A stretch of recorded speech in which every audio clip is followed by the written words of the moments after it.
तो विविध प्रश्नावली का क्वेश्चन नंबर 14 है। देखो इसको 1 मिनट में समझाते हैं। यदि किसी गुणोत्तर श्रेणी के n पदों का योगफल यस हो और उनका गुणनफल क्या हो, p हो, उनकी व्युत्क्रमों का योगफल r हो, तो सिद्ध कीजिए तो p² = s अपॉन r की पावर n। इसी को हम क्या करेंगे, s की पावर n r की पावर n फिर गुणा कर देंगे तो क्या होगा, p² r की पावर n इधर आ गया तो p² r की पावर n s की पावर n हो गया। मान लेते हैं कि गुणोत्तर श्रेणी क्या है, a² ar³ ar की पावर n। इसमें n पद हैं। इसका योगफल को कहता है क्वेश्चन में दर्शाओ, तो योगफल को दर्शाया गया है यस से। तो यस बराबर क्या है, इसका योगफल a1 - r की पावर n अपॉन 1 - r। मान लिए कि इसमें गुणोत्तर श्रेणी का जो पदानुपात है r का मान 1 से छोटा, क्या है, r का मान 1 से छोटा है।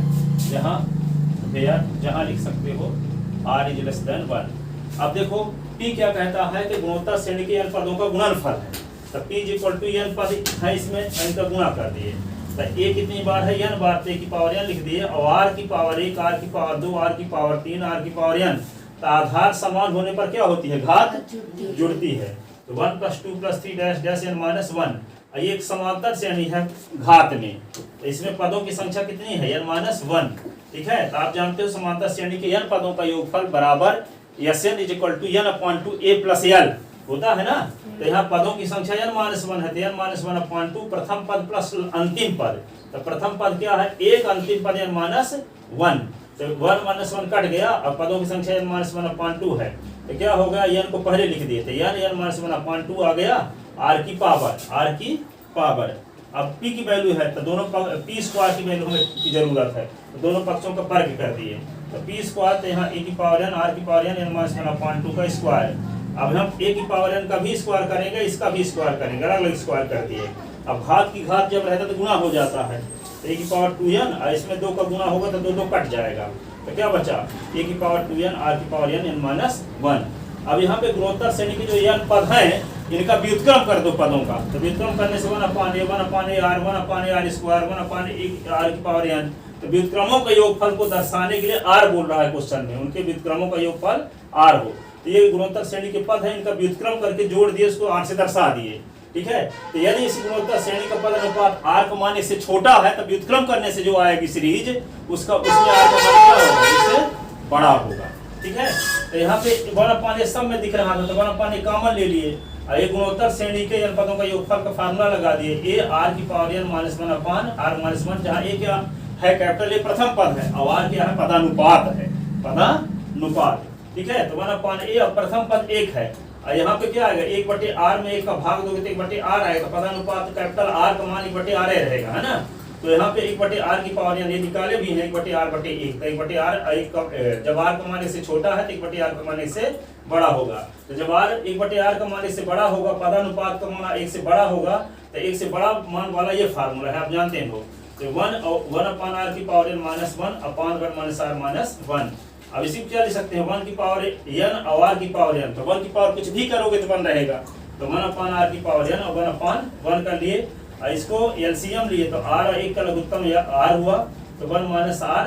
अब यहाँ पे क्या करेंगे, इसमें r की पावर n 1 का लघुत्तम लिए तो r की पावर n, तो 1 - r की पावर n और इसको ऊपर ले गए तो r/1 - r। तो ये कैपिटल R की वैल्यू 1/a इतना आ गया। ठीक है, अब आपको क्या निकालना है, s अपॉन r की पावर n की वैल्यू।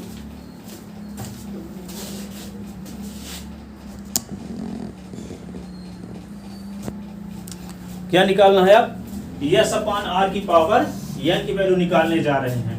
तो s अपॉन r की पावर n को क्या लिख सकते हैं, s भागे r की पावर n। s की वैल्यू आप निकाल ही चुके हो, s की वैल्यू ये है a 1 - r की पावर n अपॉन 1 - r भागे r की वैल्यू निकाल ही चुके हो, 1/a 1 - r की पावर n अपॉन r की power n, r upon r - 1 - r। तो ये वैल्यू पुट कर दिए। ठीक है, अब यहाँ पे भाग को गुणा बदलें तो उल्टा हो जाएगा, ये ऊपर चला जाएगा, ये नीचे चला जाएगा। तो 1 - r दोनों में है, 1 - r की पावर n कैंसिल हो गया, तो बचा क्या, r की पावर n, r की a स्क्वायर हो गया, r की पावर n बचा है, ये r बचा है। अब पूरे की पावर n लगा हुआ है। तो एक फार्मूला होता है a की पावर m, a की पावर n, तो a की पावर m - n, तो r की पावर n, r की पावर 1, तो 1 को ऊपर ले गए तो r की पावर n - 1 हो गया, a स्क्वायर है ही, पावर n लगा दिए। अब दोनों में पावर n लगा दिए, a स्क्वायर में भी पावर n, r की पावर n - 1 में भी पावर n। तो यहाँ a की पावर 2n, r की पावर n, n - 1। ठीक है, तो ये इक्वेशन सेकंड हो गया, और जो पी स्क्वायर की वैल्यू आई थी उसका नाम इक्वेशन फर्स्ट रखे हैं। ठीक है, तो इक्वेशन फर्स्ट और सेकंड का राइट हैंड साइड सेम है कि नहीं है? तो इसका मतलब पी स्क्वायर किसके बराबर है? यस अपॉन आर की पावर एन के बराबर है। 1/2 से P square is equal to S upon R की पावर एन। ये क्वेश्चन ऑल स्टेट बोर्ड में हमेशा आता है। ठीक है,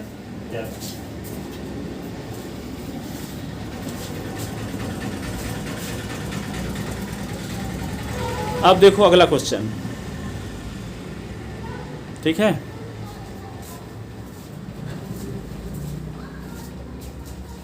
अगला क्वेश्चन क्या है?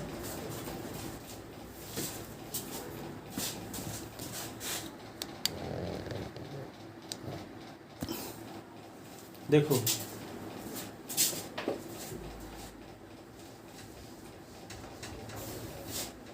इसी लेवल के क्वेश्चन और जो कि हमेशा आता है वो ये है कि दो संख्याओं ए और बी के बीच, दो संख्याओं ए व बी के बीच समांतर माध्य व गुणोत्तर माध्य, समांतर माध्य व गुणोत्तर माध्य, गुणोत्तर माध्य का अनुपात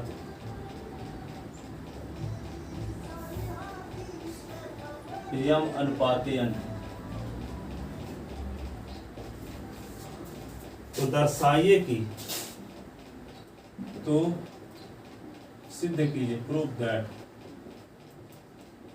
दर्शाइए कि क्या ए अनुपात बी बराबर M plus root of M square minus N square अनुपात M minus root of M square minus N square, ऐसे ये प्रूफ करना।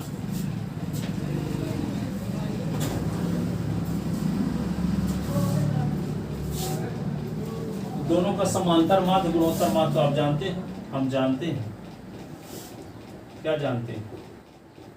ए व बी का समांतर माध्य, समांतर माध्य ए बराबर क्या होता है? ए प्लस बी अपॉन 2, और गुणोत्तर माध्य, गुणोत्तर माध्य जी बराबर रूट ए बी, यही ना होता है? तो प्रश्नानुसार, प्रश्नानुसार क्या दिया? समांतर माध्य और गुणोत्तर माध्य का अनुपात ए अनुपात जी एम अनुपात एन, ऐसे ना दिया है? तो ए अनुपात जी का मतलब ए बटे जी इज इक्वल टू एम बटे एन। तो ए की वैल्यू क्या है? ए प्लस बी अपॉन 2, और जी की वैल्यू क्या है? Root A B is equal to M upon N. तो A plus B upon 2 root A B is equal to M upon N, ये आ गया। ठीक है, अब इसमें कौन सा नियम लगा लूँ? योगांतर अनुपात नियम, ये जानते हो ना? ए बटे बी बराबर सी बटे डी हो, तो A plus B upon A minus B, C plus D upon C minus D, इसको क्या बोलते हैं? योगांतरा, योगांतरानुपात नियम। ठीक है, तो इसको क्या लिखोगे? A plus B plus 2 root A B, और A plus B minus 2 root A B, यहाँ पे M plus N upon M minus N, ऐसे आ गया। अब इसी को क्या लिख सकते हैं? इसी को लिख सकते हो आप, ए को लिख सकते हो रूट ए का स्क्वायर, बी को लिख सकते हो रूट बी का square, 2 into root A into root B, और नीचे क्या हो गया? रूट ए का स्क्वायर रूट बी का square, 2 into root A into root B is equal to M plus N upon M minus N. अब ये क्या हो जाएगा? A square plus B square plus 2ab, A square plus B square minus 2ab। तो क्या लिख सकते हैं इसी को?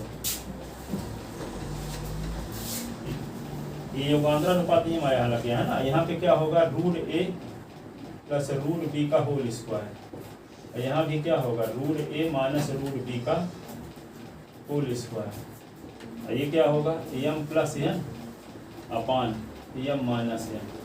अब स्क्वायर हटाएंगे तो क्या होगा, दोनों पक्षों का वर्गमूल लेना पड़ेगा, तो स्क्वायर हट जाएगा। दोनों पक्षों का क्या ले लेते हैं, वर्गमूल। दोनों पक्षों का वर्गमूल लेते हैं तो अगले स्टेप में क्या हो जाएगा, root A plus root B upon root A minus root B. ये क्या होगा एम प्लस एन और रूट एम माइनस एन। दोनों पक्षों का वर्गमूल ले लिए। अब क्या योगांतरानुपात नियम से, किस योगांतरानुपात नियम लगाते हैं, योगांतरा नियम अनुपात। Root A plus root B plus root A minus root B, तो root A plus root B minus root A plus root B, तो क्या होगा root M plus N plus root M minus और root M plus N minus root N.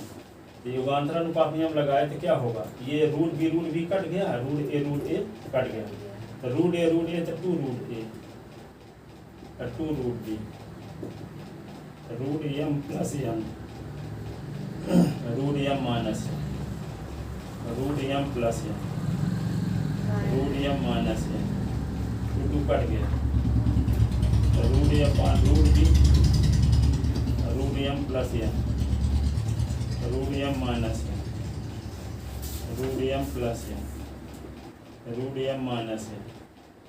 अब दोनों पक्षों का वर्ग कर दो, क्योंकि ए अनुपात बी चाहिए ना, अभी तक रूट ए अनुपात रूट बी का मान आया, तो वर्ग कर दो तो रूट हट जाएगा कि नहीं। तो दोनों पक्षों का वर्ग करने पर ऊपर की का लाइन मिटा दें, ऊपर की का दो लाइन,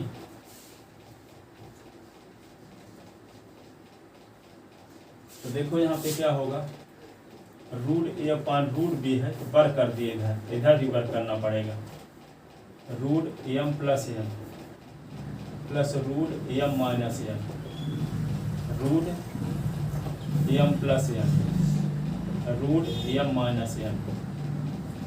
इसका वर्ग करोगे, इसका भी वर्ग करोगे। अब वर्ग करने से क्या फायदा होगा, ए प्लस बी होल स्क्वायर का फार्मूला लगाओगे। हाँ? अब क्या करते हैं, देखो यहाँ पे ए और प्लस बी का होल स्क्वायर, ए का स्क्वायर प्लस बी का स्क्वायर प्लस 2 इंटू प्रथम पद इंटू द्वितीय पद करते हैं। रूट क्या लिखे एम प्लस एन का square root M minus N का स्क्वायर, फिर 2 into root M plus N root M minus N upon root M plus N का square root M minus N का square two root M plus N root M minus N. ऐसे इसमें योगांतरानुपात नियम square ए square हो जाएगा, ये भी ये रूट का स्क्वायर तो ये है अपान बी, ऐसे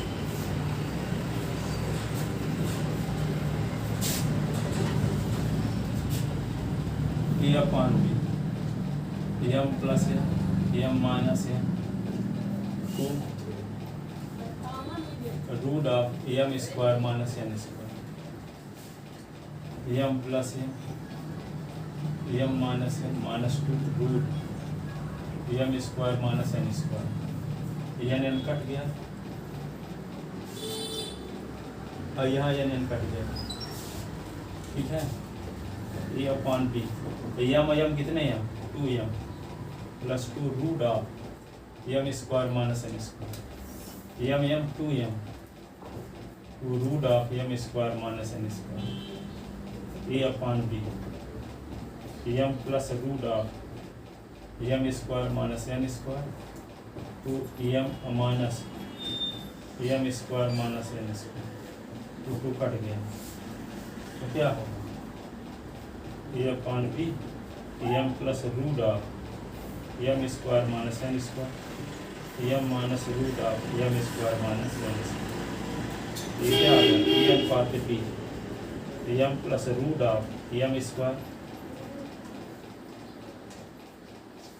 प्रूफ जो करना था क्या दिया था? यही ये दिया था square minus M square ratio M minus root M square minus M square, यही प्रूफ करना था।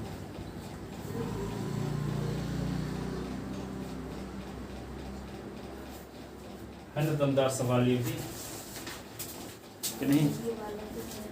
अवे वाला नहीं है।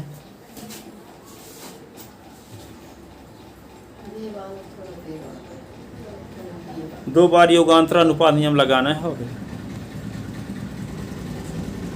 बनेगा तो नहीं।